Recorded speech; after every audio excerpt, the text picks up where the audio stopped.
Hello, welcome to Step by Step Working as a Medical Doctor in the NHS in the UK. My name is Ayo and I am an internal medicine trainee in the UK. So if this is your first time on this channel, please, I want you to subscribe to this channel so you can always have an update whenever we post new videos. You can get notifications and you will not miss any videos that we post. And also, please, I want you to like this video, share it, comment on it. This will make us know that you who are watching and would encourage us to make more videos. So today I'll be talking about an exam very important in the UK. Is one of the toughest exam doctors in training in the UK will have to face, and it's called PACES exam. PACES exam.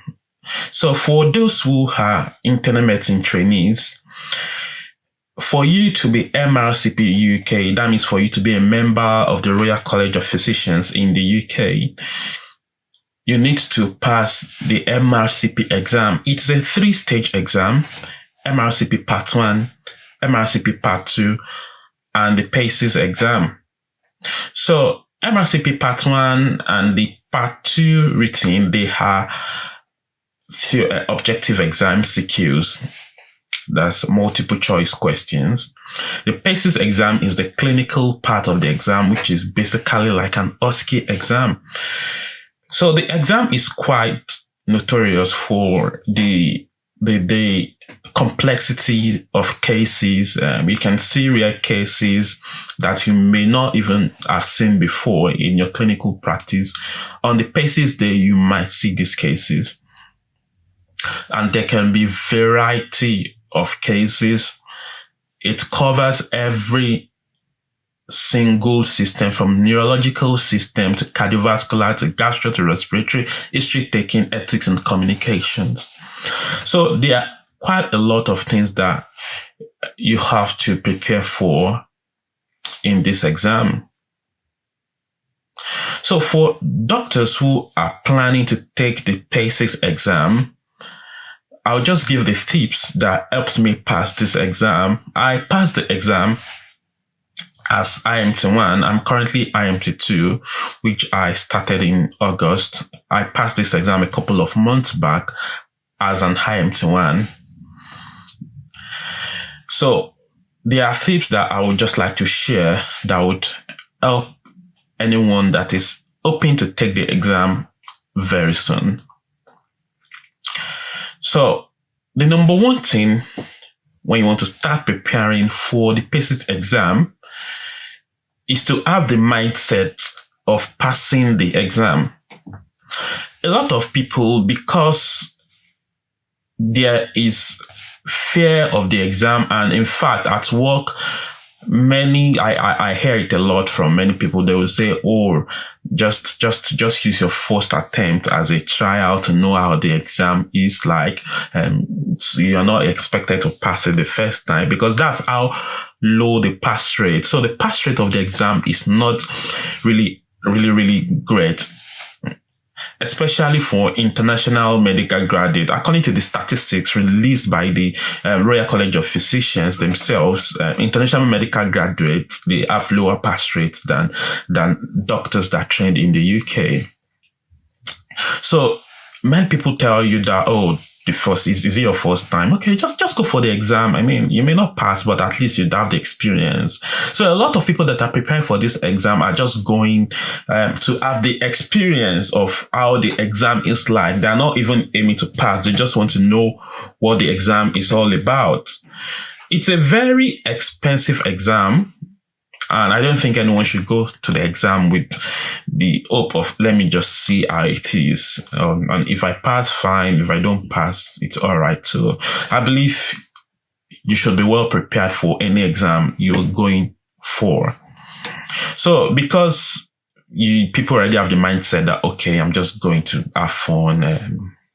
I don't care if I pass or not.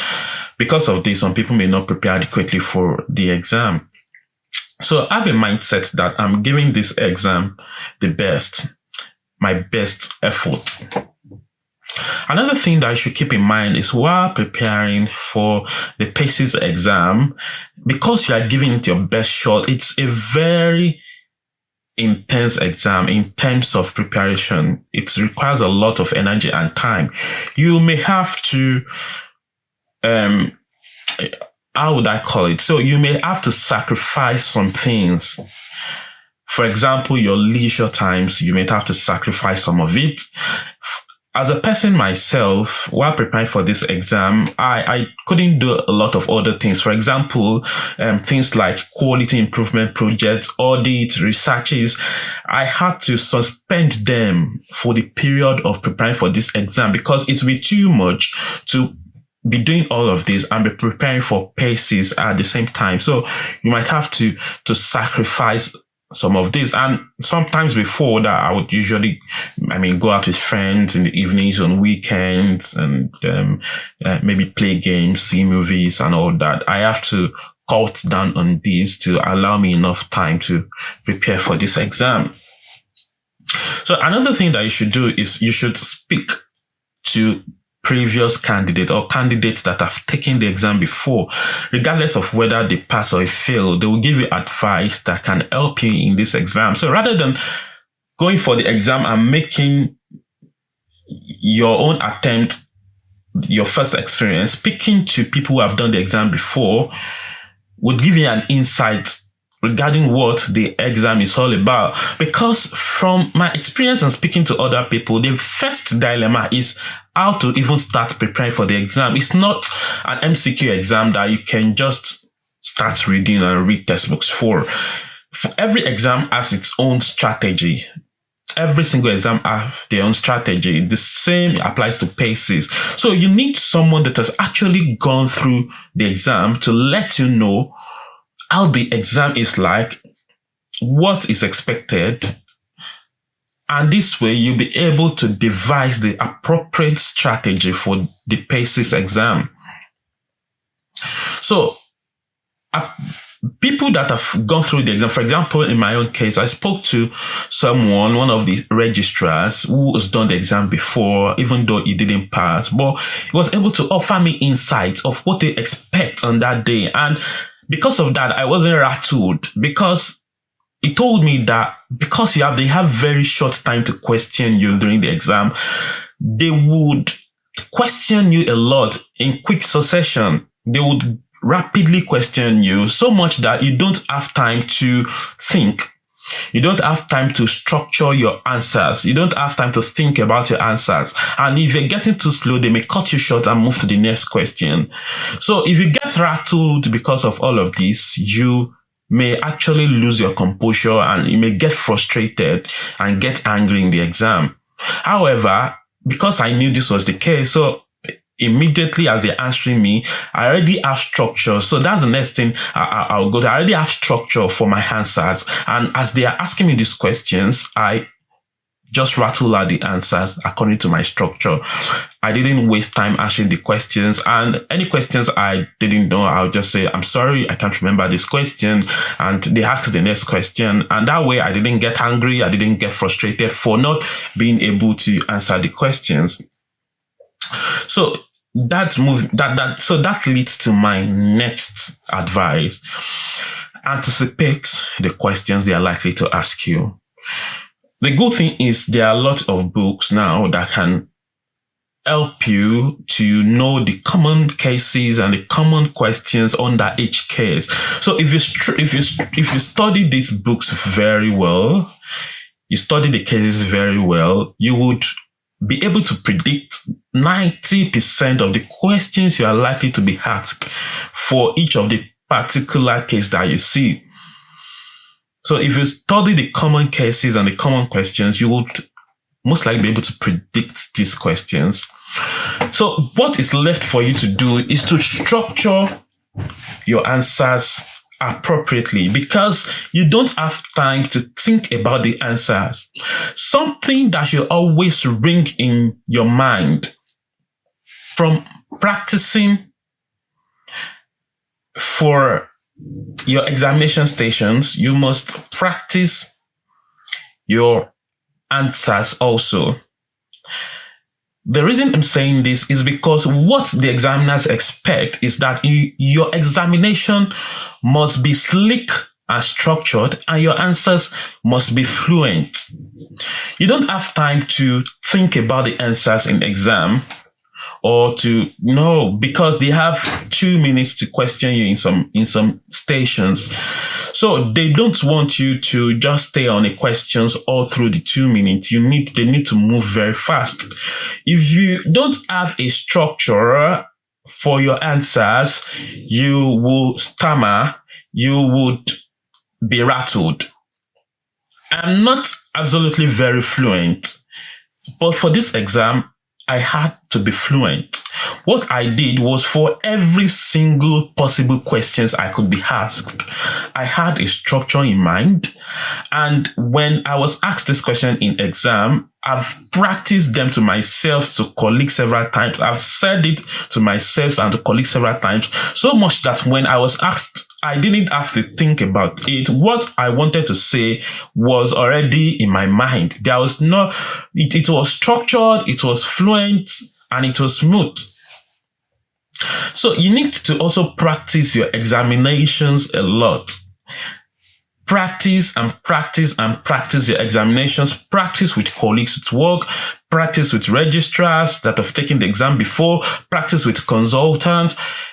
And even practice with your friends, or if you have your family here, wife, parents, kid, your kids, practice examinations with them.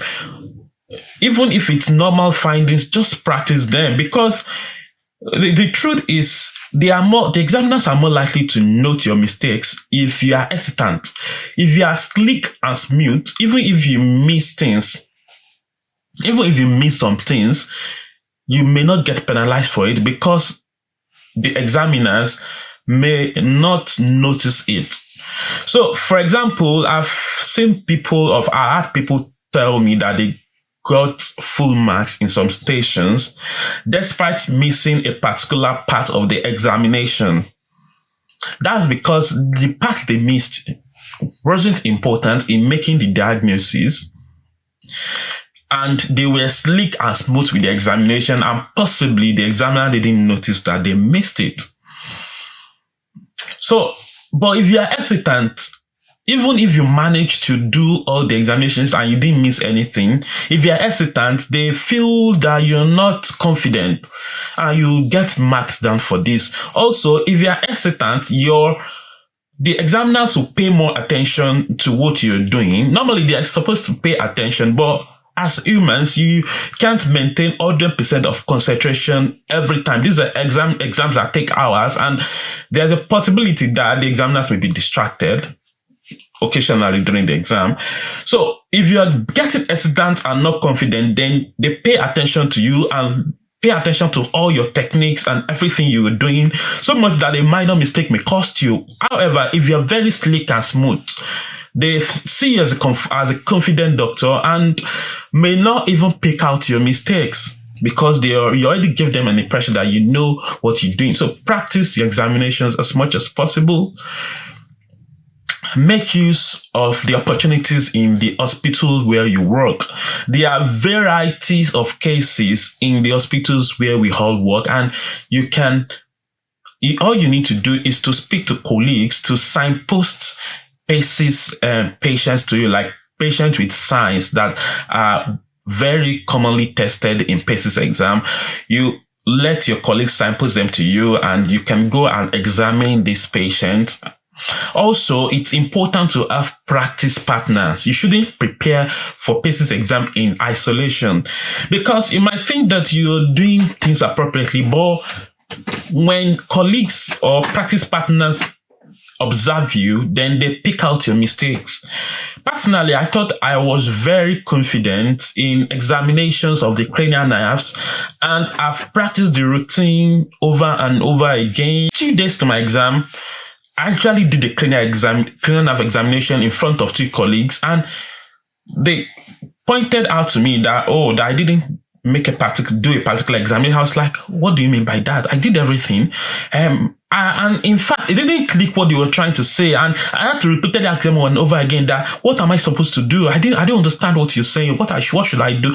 Then they pointed that to me. Then it clicked in my brain that, oh, I actually didn't do this. I've been missing it all through my practice and I never knew. So have practice partners and have serious practice partners, because if your partner is not serious, then it's going to affect you. For PACES exam, there are days you would have to stay after work. There are days you may have to go on weekends, and there are days you may have to go to a different hospital to see patient. For example, if there is an hospital in your region that have very good teaching, PACES teaching, you may have to go there to attend some sessions. For example, if you have to wait after work and your partner is not serious, and you've said, okay, let's wait after work hours for 2 hours practice. If your practice partner is not serious, they may tell you that, sorry, I can't wait, I have to go home. Then you to get discouraged and say, okay, if I don't have anyone to practice it, I have to go home too. Then you miss opportunities. Also, I and my practice partner there were 3 of us. So the days we want to meet would all identify 3 patients each with signs that are commonly tested in PACES. So the 3 of us usually would get the 3 patients each, sometimes 2 patients each. If someone is not able to get 3, sometimes they get 2. But the bad thing would be if one of you doesn't even make any attempt to get patient for practice at all. So 2 people brought 3 patients, 1 person didn't bring any patient or didn't identify any patient to be examined. So it reduces the amount of patients you'd have examined that day, which isn't good enough. So look for serious practice partners. Another thing you should do is start preparing very early. Don't wait till it's too late. PACES exam, you must already have it in mind that I'm taking this next diet or the next 2 diets. Don't make the decision a couple of weeks to when the registration would open. You must have made it a while ago, because you need adequate time to prepare. In terms of the time required to prepare, I would say if you're working, especially if you're a trainee and you are doing on-call nights, weekends, you would need 6 months for adequate, confident preparation. Now, this is not sacrosanct. I've seen people say that they prepare for it in 6 weeks, but this is an exam with a pass rate of about 50%. So many people that say they prepare for 6 weeks, and about half of them would need to take the exam again, and at which point they would have gotten more time to prepare for the exam. That's minimum of 3 months extra to prepare for the exam. So in the real sense of things, many people don't actually prepare for 6 weeks. Many people prepare for far more than 6 weeks. Except for the 6 weeks you are on leave or you're not working during those period, or you have all your time to yourself, then you may be able to actually prepare in 6 weeks. Otherwise, I think 6 weeks is a very short time to prepare. So 6 months for adequate, confident, comfortable preparation. 6 months. But I would say that people have passed this exam with shorter preparation time, but I think 6 months would be ideal. Then book a course. There are some online courses that you can do, and I wouldn't mention names of courses now, but they are very popular online courses that you can do. The 2 commonest ones are PASS Test and Clinical Skills Pro. The 2 common ones that I'm aware of are PASS Test and Clinical Skills Pro. I think it's really recommended to do one of these online courses some months before your exam. You are going to see many cases that you've not seen in real life on these videos. They have a lot of rare cases, which will be very helpful to see. Then you need to book a physical course. I know people that have passed this exam without a physical course, especially people that have had a previous attempt. If someone has had a previous attempt, they may not need a physical PACES course, but it's advisable to book a physical course because number one thing that the course helped me with was it made me aware of my mistakes, because there are PACES examiners in these courses, and they would see you examine and be able to point out your mistakes to you. Two, I was able to examine over 100 different patients with different clinical signs. So I became more confident with my examinations. I was able to master my routine better. Then three, I was able to know how confident will I be in an exam scenario with my findings. For example, I listened to a patient chest during the PACES course. The only sign I could pick out was reduced breath sound. I was afraid of saying that, okay, how would I say that? It's not possible. I was thinking within myself that the only sign present here cannot be reduced breath sign. There must be something else present. So I decided to just say signs they were not there. That was during the course. But the examiner during the course told us that, okay, this patient, the only sign present is reduced breath sound, more on the left than the right. So that way I was able to know that, okay, I should have stuck to my finding. I should have been more confident with my finding. Another patient, when listening to the heart, I couldn't hear the heart sound during the course. Then I was thinking within myself that maybe it's my ears, maybe it's my stethoscope. There must be an error. It's not possible for me not to hear the heart sound. So when the examiner asked me, or the PACES teacher asked me that what were my findings, I said, I had S1 and S2. I think it was, I think there may be a murmur. I wasn't confident in telling the examiner that I couldn't hear the heart sound. Lo and behold, this patient had dextrocardia, and I would have heard the sound on the right side, not the left. So I should have said that, okay, I couldn't hear the heart. I should have been more confident in my finding. The scenario I had during my PACES course was a patient with Sturge-Weber syndrome and port-wide stent. Because I've not seen Sturge-Weber syndrome before, and I haven't seen the port-wide stent before, I decided to ignore that finding because I don't know what it is. Then I was corrected that even if you don't know what a sign is or what an observation is, you should still take note of it, because ignoring it, you are going to be scored for not even noting a very obvious finding. So at the end of the course, what I learned was my observations are always correct. If I don't find anything, it means there is nothing. If I find something, say it as you found it. So I was confident in my examination finding, especially for things like cardiovascular examination, murmurs. I became very super confident in finding murmurs. If it's not there, if I don't hear a murmur, I know there's no murmur. If I had a murmur, I was able to adequately characterize the murmur. So I became very confident, and I was so sure that I was going to do well in my examinations. So you should go for a course if possible, and I really advise it. Then on the day of the exam, you need to be as relaxed as possible. The challenge that most people have is not being relaxed. That is a big challenge for most people. This is a high-stake exam for most people. It's high-stake, and nerves are expected. Some people will become jittery. So some tips to overcoming nerves is: one, take the exam as a regular clinic or regular ward round. Think of it that way.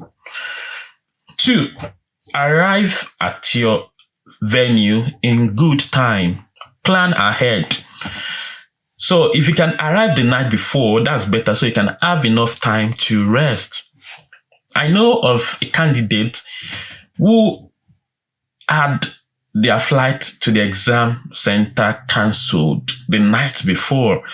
They had the flight cancelled, and this candidate had the exam 8 a.m. the next day, and their flight was cancelled the night before. This candidate had to drive for about 6 hours from where they are living to the exam venue. So, and they arrived at the examination venue about an hour to their exam, not slept overnight. Fortunately, the examiners there, they were very nice, and they decided that instead of her to to take the exam that morning, they shifted the candidate to the afternoon session, because lost sleeping overnight would have a deleterious impact on the performance.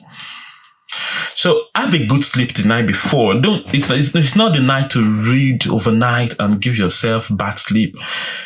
You are more likely to pass the exam if you are relaxed and if you can concentrate and take notes of your findings. If you're not relaxed, you miss important findings. So don't be jittery, relax, have a good sleep. The morning of the exam, have a very good diet. I had a full Scottish breakfast on the morning of my exam. I didn't read, I just listened to music throughout. I was so relaxed. I saw a very nice comedy movie. So I was in good mood going for the exam.